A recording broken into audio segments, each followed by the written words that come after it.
What's up, it's Marksman here, and in today's video I'm going to break down how you can make melodic house tracks in the style of Anjunadeep, Colorize, and Sekora. That nice, dreamy, upbeat, and beautiful sound that everyone is really craving at the moment. So before we kick into it, please do remember to like and subscribe. It really helps me out, and this track that I'm breaking down is out on Friday. So if you want to hear the full track right now, then head to the link in the description and press that pre-save button. It really helps me out, and I'll love you forever.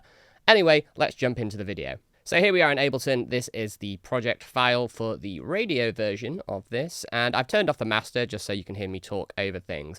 But yeah, this track isn't like super complicated in terms of the grand scheme of things. I would say it's more erring on the side of simple things done really well, which tends to lend itself very well to, you know, just generally having good music, but particularly in this melodic house style, there's not really that much going on, so to speak. It's just the sound selection, the part selection, and the voicing of said parts just tends to work really well.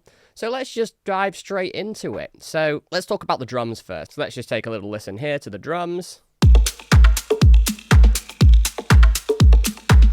There's like basically a couple of programmed drums. Like the kick here, for example, is quite a short kick, short and punchy, and just EQ'd off some of the muddiness here on the kick, and I've added this extra drive, a little bit of compression, a little bit of noise, and a bit of click, just so it has a bit more thump and body, so like so. Right. And then I programmed some drums myself, so I have like a drum kit that I use, which is all toned, and these are the programmed drums. So some of the sounds here, they're quite like kind of weird and sort of trippy and have like an interesting grit and character to them rather than being a bit more conventional, cleaner 909 sounds. I have 3 loop players. So this one is one I use quite a lot. It's like a Mark Knight sample pack, and it just sounds really good to layer in with the hats and clap. So this is with and without it, with it, without it. It just kind of thickens them up a little bit. Now, this is like quite low down in the mix, but I think it works pretty well. And then I have this kind of percussion loop here as well, which sounds like this. Like this. Just a bit more like texture and grit in the background. And then I also have this other loop here, which sounds like this. This is kind of like a rolling, sort of shakery kind of vibe going on. But altogether, it sounds like this. So the key with melodic house stuff is you're going to have like the core elements, like the kick, snare, and hi-hat / shaker, but then like the little extra little perks and gritty texture you can have in the background is super important, because otherwise it will sound really stripped back. And there's a bit of groove applied to all of these. If I remember rightly, it is taking the groove from this loop here. So this is like a bit more swung, so it's kind of got that little bit of extra swing, which I think works really well. Now, whenever you're applying groove, it's important to do it to every element in the track, at least to a certain degree. This way you can like have everything sort of swinging and grooving in the same time. Otherwise, your groove might sound a little bit disjointed, so you don't want that. Now let's talk about the bass. There are 2 bass elements. One is just kind of like a static deep sub tom, which sounds like this. So I'll play it with the bass.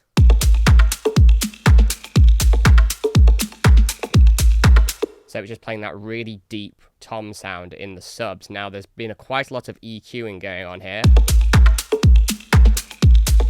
just to remove some of like the annoying resonances in the low end and a bit of kind of nastiness in the mids. Then we also have this like long continuous bass. Now it's worth noting that we are playing a chord progression, but what we have with this stab tom sound is what's called a pedal bass. So it's just staying on A. The track is in A minor, but we have like the long bass kind of going through a chord progression, which sounds like this.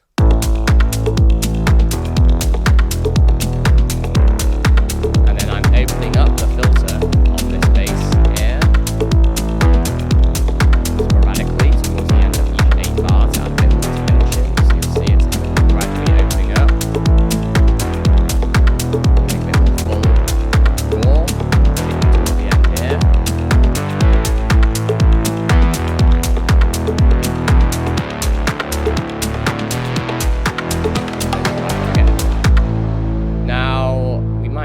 skip over a little bit here, because we have this like dreamy pluck sound, which is really nice. It was a diva patch, but it's now been flattened to audio. This was a fairly old project. It's been waiting to come out for a while.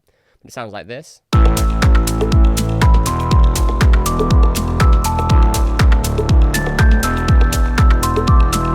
Now, it's worth noting that these sounds all work together really well because this is in the high register. You can see there's not that many harmonics. It's quite a fairly simple sound, but because of the way they are positioned on the keyboard, or the way the octaves are working together, that nothing's really clashing. It's just everything has a space, so the mixing becomes a lot easier. When I was mixing this track down, it was super easy to get everything sounding right because they're just already in the right space. So if that's a top tip I would recommend, because I've seen a lot of producers, they want to put everything in this same octave, like have all their sounds in like usually the 0 or 1 octave, which is like basically a bass or sub octave.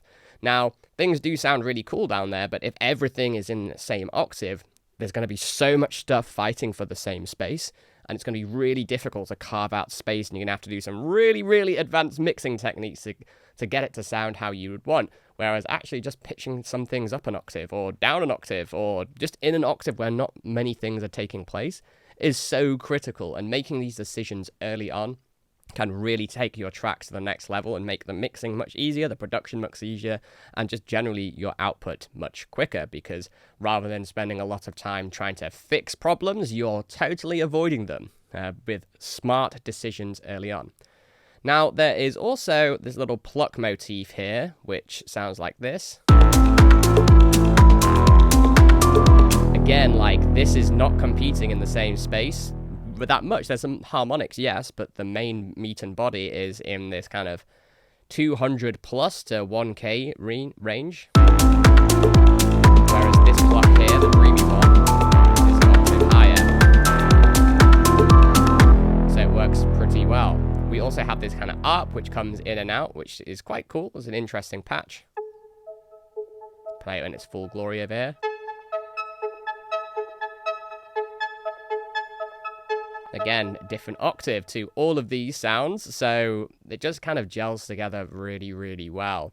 We'll talk about the main lead, which is here in a second, but we also have another few more interesting elements here. So there's this like kind of vocal chop thing, which originally this was a vocal track, and what I did was I resampled the vocal to create a vocal chop, which sounds cohesive with the rest of the track, but for reasons I'm not going to go into now, we decided not to make it a vocal track, so it's now an instrumental. But this is what this vocal chop sounds like. It's like a rhythmic, like vocal sound, but it's tuned to the key of the track, which is A, and it just adds a little bit extra to the groove. So with everything combined so far,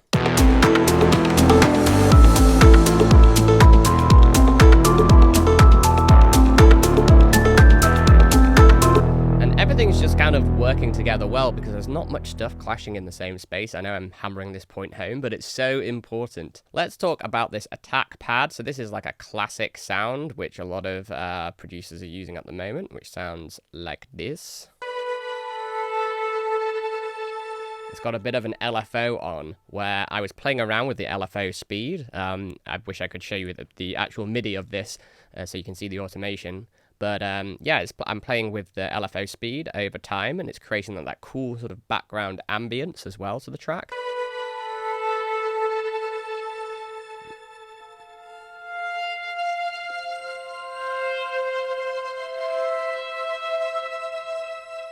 It's got a really nice reverb on it, and I believe the crystallizer effect as well to create extra lush sounds. You're probably noticing there's not actually that many elements in this track, and that's just because they work together well and don't need much support. And doing little techniques like that, adding a crystallizer, can feign there being more stuff in your track. Now let's talk about the main lead. So this is like the lead top line here. It's just playing a fairly simple pattern here. So if we turn on the automation here as well, you see like the synth here is kind of opening up and closing down at certain points in the track, but it sounds like this.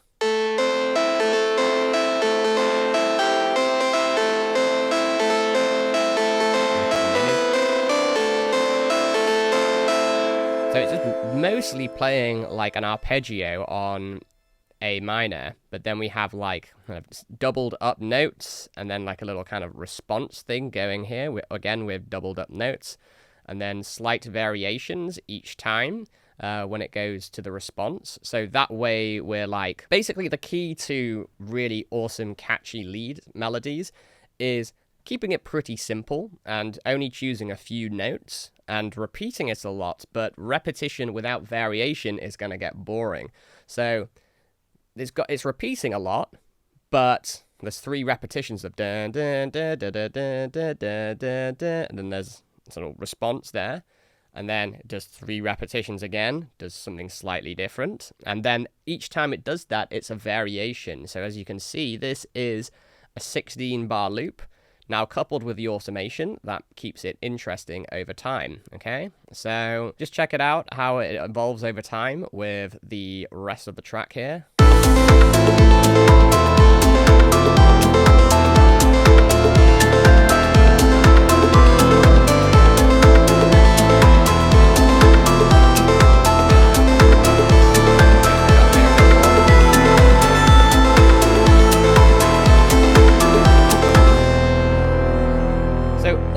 It's not really a very complicated track, and yes, there are a lot of effects as well just to guide the arrangement and stuff, but in terms of core elements, let's just think. We've got drums, we've got bass, we have 2 plucks, we have an arp, which is super buried, a pad, a vocal chop, and that's basically it. Like, that's 1, 2, 3, 4, 5, 6, 7, 8 elements, and that's kind of all you need, really. Like, having stuff which works together well is way more important than having lots of things which aren't really complementing each other well. Now, I listen to a lot of music that people send me, and this is, it's as you get a bit more experience with production, you realize that using fewer elements, choosing the right elements and choosing the right sounds, putting them in the right spectrum, tends to lead to much better results than just having thousands and thousands, not thousands, having like multiple different instruments all doing little things which aren't actually really helping. What you've got to think about is this going to add to what I've got, or is it going to complicate things further? So you have your main idea, and you either add sounds which are going to boost the main idea or support it, either with harmony or with like extra layers to said components. But if you're adding stuff for the sake of it, then it's going to end up being a bit cluttered, really hard to mix, and your ear's not going to really know what to prioritize on the track. So there you have it. That's how you make a melodic house track. This is my track called Lustrous. It's an EP coming out on Friday on Enormous Vision. So if you haven't already, please do head to the link in the description and give it a pre-save. You can listen to the full EP right now before release date if you pre-save on Spotify or Apple Music. You get immediately redirected to a private SoundCloud page where you can listen to the full EP. So give that a try. Let me know what you think. Let me know which one's your favorite track. And what did you find most useful in this video? Drop it in the comments below. And if there's a suggestion for another video that you would like me to cover, then by all means comment that below. I read all the comments, respond to everybody. So if there's something you're struggling with, let me know. Don't forget to join my Produce Like a Pro community. It's free, and we put loads of awesome videos and techniques and guides in there, which I don't necessarily always put on YouTube. Plus, there's some competitions. It's a great way to meet new producers and collaborate with people. And we do weekly live track feedback calls, so keep an eye out for those. Anyway, hope you've enjoyed the video. Hit that like and subscribe so you don't miss a beat, and I'll see you in the next one.